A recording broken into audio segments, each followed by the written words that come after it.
Hayatı boşanıp geçtim yavaş yavaş. Camı söyledim rengi boyanır. Boyalı melekler yürütmeyi aynada. Boyalı melekler uçar semaya, renkli kanatlarla nur dolu duaya. Uşaklar çekipti bir dünya saftan. Sülhün sevgilerin parlak renginden.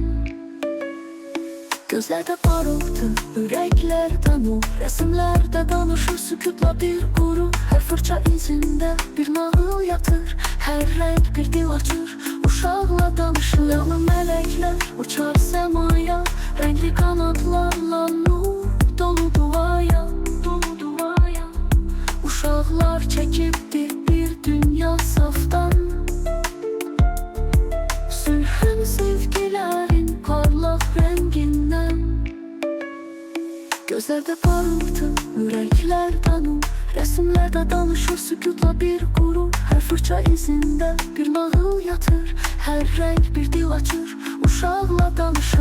Parıltı, yüreklerde nur. Resimlerde danışır sükutla bir gurur. Her fırça izinde bir nağıl yatır. Her renk bir dil açır.